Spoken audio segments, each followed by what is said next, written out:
The Chicago Bears will wait to see how things unfold in the first 8 picks of the draft before deciding what to do. The prominent rumors surrounding them come from 2 directions. Either they will take Georgia defensive tackle Jalen Carter at that spot, or they will try to trade down again. Much of that will hinge on what the other teams do. It's a well-established fact a quarterback is going number 1 overall and likely number 2 and number 4. Things will get interesting around the middle of the top 10 where the Seattle Seahawks, number 5, and Detroit Lions, number 6, sit. Hello guys, how are you? Are you ready for another big news about Bears? Let's see what's happening today. But first hit the subscribe button so we can get better every day. Your help is very important for the channel. The Lions are particularly interesting.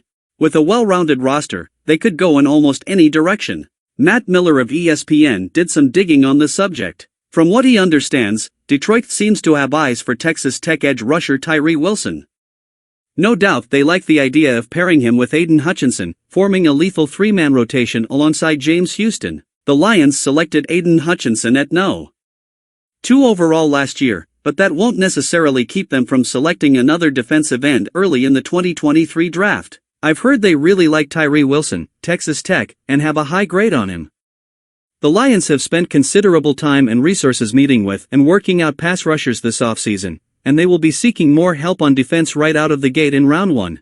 While that could be bad news for Justin Fields, it may actually benefit the Bears in terms of their overall draft plans. The Bears want the Detroit Lions to take an edge rusher. It means a few things. For one, Carter is far more likely to reach the number 9 spot if he gets past them. Las Vegas seems focused on getting either a quarterback or a cornerback at number 7. Atlanta also seems like an obvious landing spot for a cornerback or another edge rusher like Nolan Smith or Lucas Van Ness. They need both. This would mean the Bears not only have all the offensive linemen on the board at number 9 but Carter as well.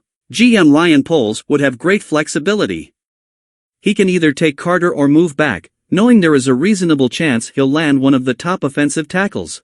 That would be a great spot to be in. Whether the Detroit Lions cooperate remains to be seen. Their GM is a smart one. He hasn't made any big mistakes in the first round thus far. Penei Sewell and Hutchinson have both become solid contributors for them. Wilson has loads of upside. It's not hard to see why they like him. If Houston or Arizona don't grab him in the top 5, then Seattle is the only team they have to worry about. Those first 6 picks are going to be wild. I hope you enjoyed the video. Leave your comment. Your opinion is very important for the channel.